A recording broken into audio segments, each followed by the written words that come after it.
Good morning, people. This is Roger Thunder. I'm going to do a video right now on religion, okay, and religious exemption in regards to, and I'm going to use the word inoculation here for purposes of censorship.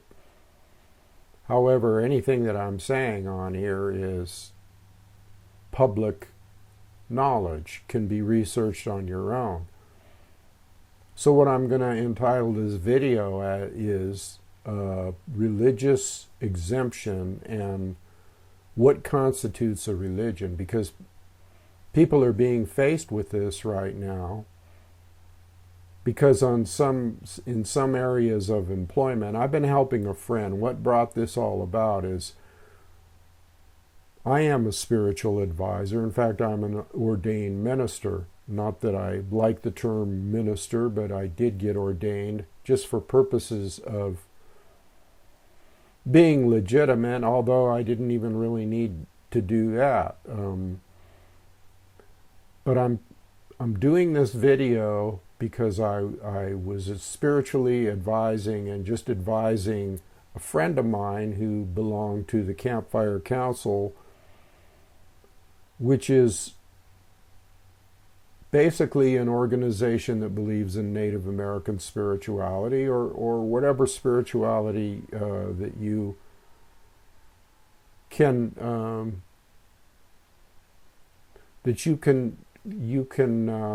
put together yourself in your own mind as far as what your beliefs. And that sounds nebulous in a way, but let me explain that further as I go into this. So what this person was faced with in the state of California, which is probably the worst case scenario you could ever imagine, since California is on the leading edge of insanity right now, both the East Coast and the West Coast.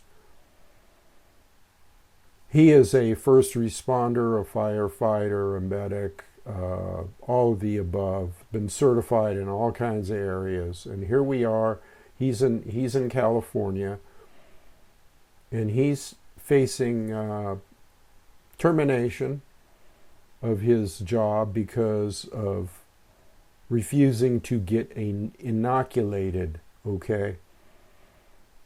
But supposedly they say, oh, but you can file for a religious exemption. And as I walked him through all this shit, it's really insane, the stuff that they try to put people through, the guilt, the anguish, the anxiety, the lies, basically. They don't base their religious exemption on anything that's real. In fact, they are violating federal law, okay? And I'm going to show you this. This might help you, okay, with your fight that you might have to go through, or we might all have to go through at some point, in repelling the dark forces that are controlling this agenda. But let me just, I've done research. I've done a lot of research. I'm a writer. I got 3 books out. I know how to do research. I know how to do legal research. I helped put an ex-wife through law school and wrote briefs for her and all kinds of things. So I'm not a total idiot as far as what the law says. And I do research. So I looked up some things that I think could help people. And I just typed in what constitutes a religion, okay? That's a good place to start. What constitutes a religion in regards to this religious exemption thing? So what popped up? Well, the Equal Employment and Opportunity Commission's definition of religion. That's the federal government, people. That's the federal government's own definition, okay, of what they constitute as a religion, okay, keeping in mind the religious exemption thing. So I'm going to read some parts of this to you that I think will really be an eye-opener. And this, let me explain something here. The Equal Employment Opportunity Commission put this out specifically for their people to be able to understand what constitutes a religion, so that they don't get sued, okay? So that they didn't get sued, or the employers don't get sued for violating religious freedom, okay? So let me read some of this here so that you can really get a clear picture, okay? The section of the compliance manual, this section, focuses on religious discrimination under Title 7. Okay, Title 7. You can look this stuff up yourself. Of the Civil Rights Act of 1964, Title 7 protects workers from employment discrimination based on their race, color, religion, sex, including pregnancy, sexual orientation, and transgender status. 2. National origin or protected activity.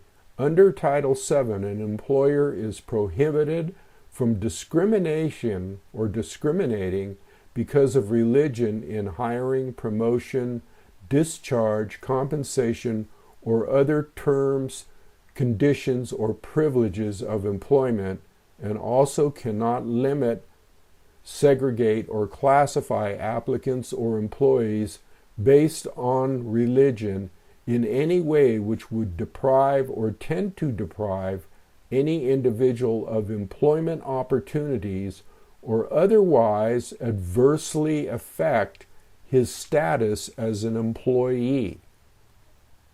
Okay, you with me so far? Number 3, the statute defines religion as including all aspects of religious observance and practice, as well as belief, unless an employer demonstrates that it is unable to reasonably accommodate without undue hardship on the conduct of the employer's business. Okay, now here's where we get to kind of a loophole part for the employer. Undue hardship under Title VII is not defined in the statute, but has been defined by the Supreme Court as more than a de minimis cost, okay? Well, that's legalese, that's legal terms. And then it goes on to say a lower standard for employers to satisfy than the undue hardship defense under the American with Disabilities Act, which is defined by statute as significant difficulty or expense. So basically what they're saying is it's kind of a gray area in there as to what undue hardship would be for the employer. Now remember, this is for employers under the Discrimination Act. Okay. Now this is really the important part here that I want to emphasize. Paragraph 2. This is basically what constitutes a religion in their eyes. Okay. These protections apply whether the religious beliefs or practices in question are common or non-traditional, and regardless of whether they are recognized by any organized religion. Did you get that point there? It doesn't have to be recognized, your beliefs, by any organized religion. The test under Title VII's definition of religion is whether the beliefs are in the individual's own scheme of things religious. Belief in God or gods is not necessary. In other words, you don't even need to believe in God. Okay, let me take up here. Let me repeat that. Belief in God or gods is not necessary. Non-theistic beliefs can also be religious for purposes of the Title VII exemption. as long as they occupy in the life of that individual a place parallel to that filled by God in traditionally religious persons. The non-discrimination provisions of the statute also protect employees who do not possess religious beliefs or engage in religious practices. EEOC, as a federal government enforcement agency, and its staff, like all governmental entities, carries out its mission neutrally and without any hostility to any religion or related observances, practices, and beliefs, or lack thereof.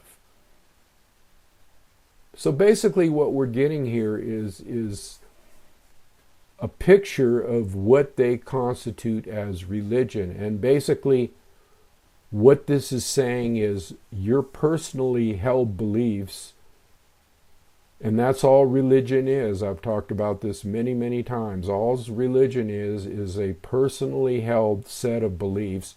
You don't have to be affiliated with any religion. You don't have to have priests. You don't have to have ministers. You don't have to define anything. It's your own personal spiritual beliefs, okay? They have no right to question. So as I was going through this thing with my friend in California, okay, in the Bay Area, I couldn't believe the shit that they were trying to lay on his head. Some of the things that he went through were, okay, well, the first thing they wanted him to do is fill out a form explaining his religious exemption. And in this explanation, they required such thing as, well, what is the tenet or what is the practice in your religious belief system that prohibits you from taking an inoculation? Specifically, what is well, see, that goes against what I just read right there. Their own federal guidelines say it doesn't really matter. You could say, oh, I'm in the religion of a holistic health, or I'm in the religion of pink and purple polka dot ice cream. It really doesn't fucking matter. Okay, because they have no right to question what your personal religious belief system is. You could have formulated it yourself based on several religious or spiritual traditions, okay? So for instance, I have long had a website, and I have long known to be what they call the Native American Taoist. Now, Native American spirituality and Taoism go perfectly together. Okay, they're both based on nature. They both have similar concepts or precepts. So a lot of people have adhered to that particular mix, shall I say, of spirituality. And within that spirituality is a belief that your body is sacrosanct, it's sacred. It's a belief in nature and the holistic nature of things, becoming one with Great Spirit. You know, these are all things that were formulated, okay, through the concept of these two different spiritual traditions, shall we say. So I could say that it was the Church of the Native American Taoist. And the precepts or the interpretations would be held to be personal, okay, as to how the interpretation of ancient spiritual traditions and so forth, or let's say even natural law, which I've done videos on at length as to what natural law is and what your rights are under natural law. So basically, when I was helping my friend here, with this stuff, they were constantly nickel and diming him to death about, well, what is your religion? What's this? Do you have a paper from a religious leader? Can he explain or you explain the tenets meaning nothing more than a piece of that spirituality that you believe in. A tenet could be, I believe in holistic health, I believe in natural healing, I believe in whatever. But see, you don't have to explain your tenets. You don't have to explain to them. You don't even have to tell them the name of your religion, according to this document by the federal government. It's just like, well, it's against my religion. That's all you have to say. It's against my spiritual beliefs. I don't have to prove to you what my spiritual beliefs are. I don't have to tell you what my practices are. I don't have to tell you what my tenets are, I don't have to provide a list of clergy. You're your own minister if you want to be. You're your own spiritual advisor. And basically, whoever wrote this original document wrote it for the protection of employers against discriminating against their employees. So now with this thing in California and these things that are coming down everywhere, as far as religious, they realize that religious exemption is a guaranteed right under the Constitution, the Bill of Rights. I mean, do your own research. Look up what constitutes a religion. Look up what is religious observance and how is it protected under the Constitution. You got to do your own homework, people. I'm just here to try to give you a little inspiration and a leg up on what you can dig up out there. But this Equal Employment Opportunity Commission was established a long time ago under federal law before all this shit that's hitting us now came up, okay? When there was still some semblance of sanity within government, and it still holds. So what these people in California are doing is unlawful.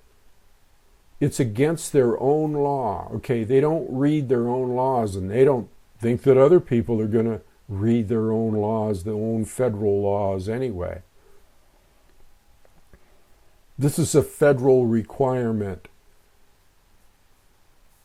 So what they do is they make up their own laws and their own rules as they go along, which violates anything that has come previously before. But there is precedence in the courts from all kinds of religious organizations that have had to fight for their freedom. One organization I know particularly is the JWs, or the Jehovah's Witnesses, probably the Mormons too, have fought for their right to like go door to door and to have their religion. I mean, all kinds of court battles have been won and have set precedent. So if you're faced with the situation, you know, where your employer is saying, oh man, you're going to get fired if you don't do this and you don't do that. You know what that's called, people? This is another violation of law. Have you ever heard of the word extortion? That's extortion. In other words, when somebody forces you to do something under threat of harm, physical, mental, or spiritual harm, that's called extortion under the law, okay? So what we got here is a bunch of buffoons, bastards, okay, assholes that run government in different states, trying to, and even Biden has come out and said, you know, with his latest edict, you know, that employers with over 100 employees have to, well, that's a violation of law. You can't tell employers. A sitting president can't tell employers in states what their practices should be. Excuse me. Oh, but they try to get off on this thing about, well, we're under an emergency situation. Doesn't matter. The Constitution doesn't provide for emergency situations. It doesn't say in the Constitution or the Bill of Rights or any of these laws, well, if there's an emergency situation, the Constitution doesn't apply anymore, or laws don't apply anymore.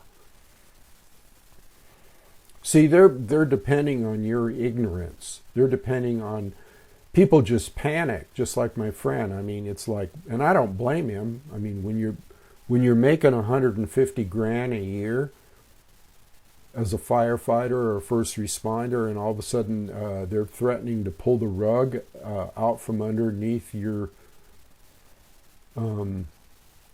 life, okay, well then that's the time when you got to hold the line and make a decision as to whether you want to be on the right side or the wrong side, the side of good or the side of evil.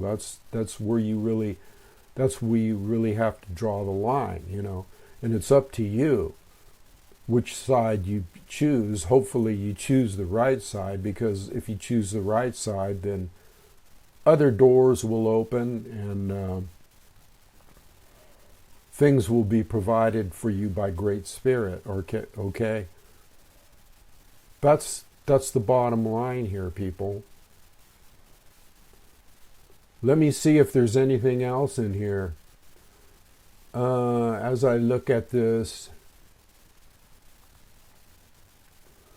not really anything that applies as far as this video goes. But it just goes to show you, people, that they violate their own laws. They try to make you an outlaw. They try to make you the bad guy, when they don't even look at their own laws as regards to religious exemption goes. What a definition of religion is. They require this. Basically what they're requiring, or what they're trying to require, is a quote-unquote traditional organized religion like Catholic or Baptist or Buddhist. Here's another thing that's just hilarious too. When my friend said that he was Buddhist, and he is Buddhist, and he actually had papers from a monastery, let's put it that way, okay. And he had proof in that regard, okay. But when he gave proof of himself, and he believes in Native American spirituality too, like a combination of both, but when he showed proof of that, what did they come back? These slapdicks come back and say, oh, but the Dalai Lama took the vaccination. You see how, if you just say anything, they try to pick it apart. First they set you up thinking that you have to say that you're in an organized religion, and then after they set you up and you comply sincerely, then they pick out some damn thing like, well, the Dalai Lama is a Buddhist and he took the vaccination. Here's the problem with that, okay? The problem with that is the Dalai Lama, even if he did or didn't, I have no idea. If he did, he's a traitor, but even if he did, okay, that's one type of Buddhism. That's Tibetan Buddhism. There's Chan Buddhism and Zen Buddhism. I mean, hell, there's 100 different sects of Buddhism. So that just shows you how ignorant these assholes are in California, okay? Because they don't even know the difference between Buddhist sects. So they're going to sit there and tell you, since they're so ignorant, that they're an authority, and what you should provide as far as tenets and beliefs and practices and Again, according to this letter, according to this document, and you can look it up yourself. Go to the Equal Employment Opportunity Commission website and just type in Google what constitutes a religion, and that'll come up. That was one of the first things that came up when I typed that in. What constitutes, anything constitutes a religion. Get that through your head right now. You don't have to prove. You don't have to have a religious name. You don't have to have priests and ministers and clergy. You're your own clergy. You're your own minister. You're your own God, if you will. You don't even have to believe in God according to this federal document, okay? So how dare these states, like California and other states, go into all this meticulous bullshit about what are your tenants. You don't have to have tenants. You don't have to explain to them. All you have to say is one sentence when they ask you if you want the inoculation. And that is, it's against my religion or spiritual beliefs. That's all you have to say. You need go no further.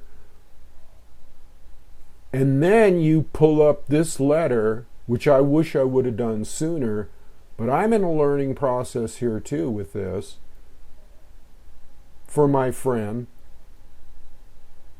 It was sent out even though they denied him.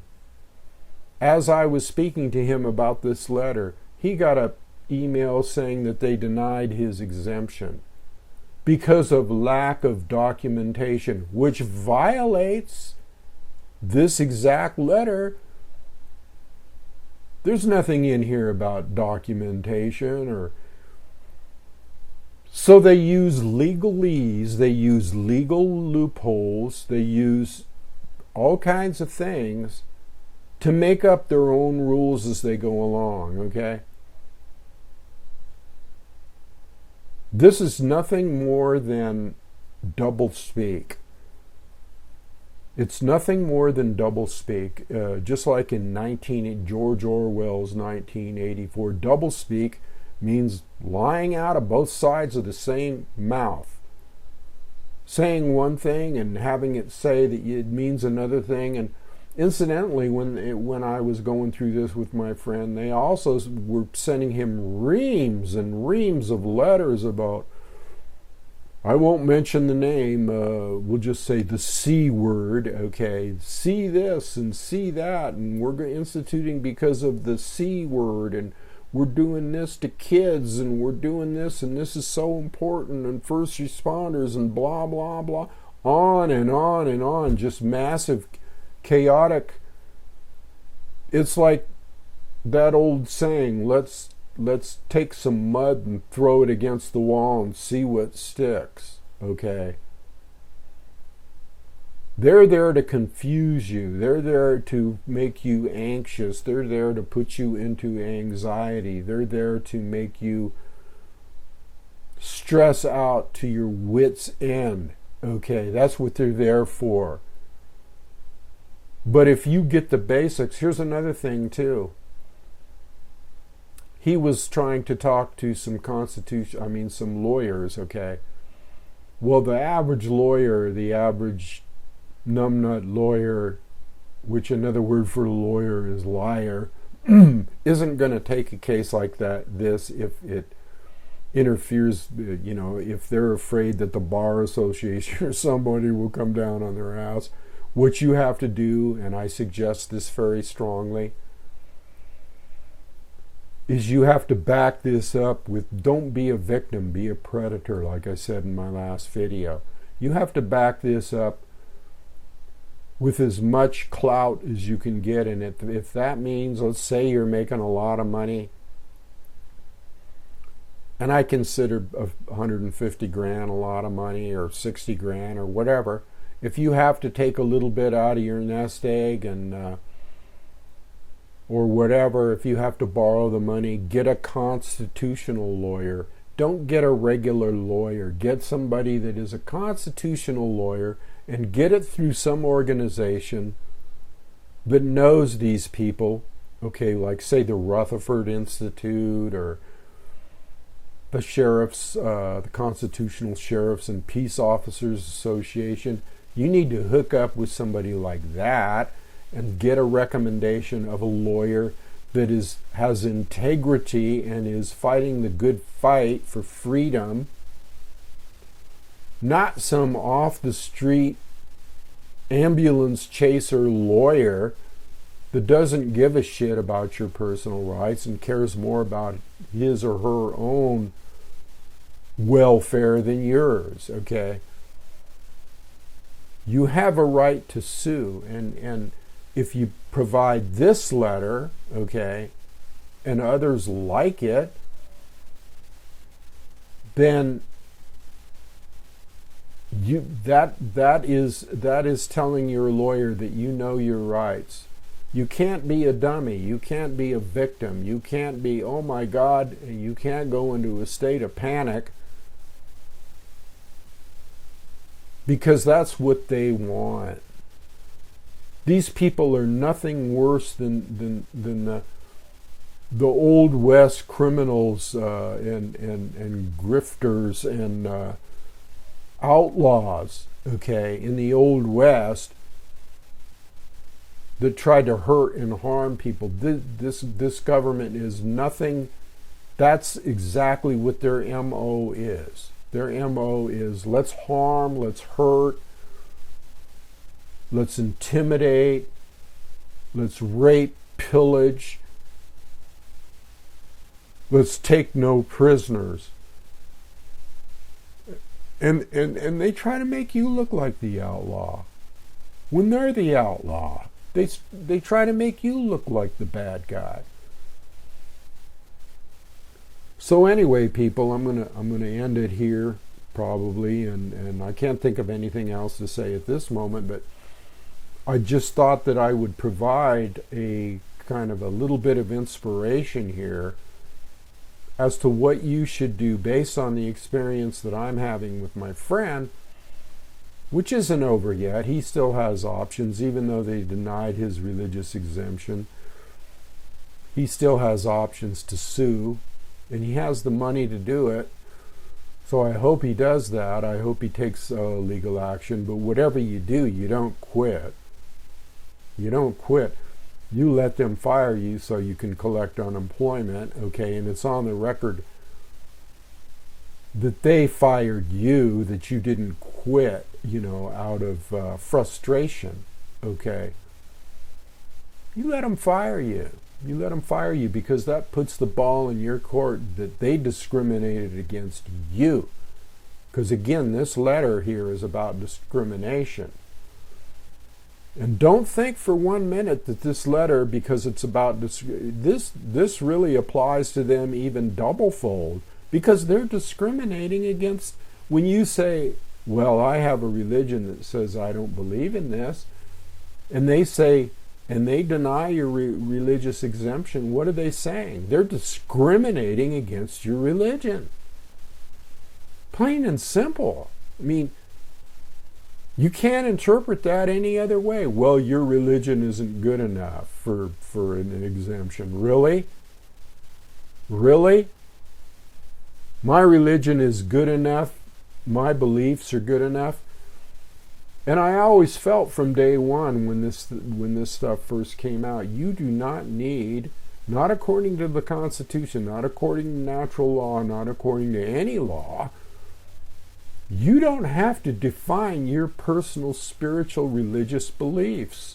I can't emphasize that enough. You don't have to have a hierarchy. You don't have to have a minister speak up for you.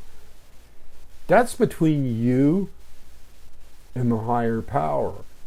And they have no right to interfere. And if this disintegrates, if this freedom of religion disintegrates before our very eyes, if that just goes out the window, they circumvent that because of a quote unquote emergency, well then that's the end of it. That's the end of America. That's the end of freedom.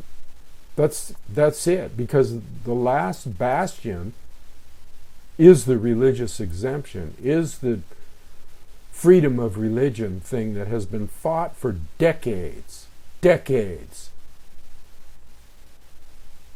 And that, in fact, that was the whole reason that supposedly the boys and girls on the Mayflower came over here, was to escape from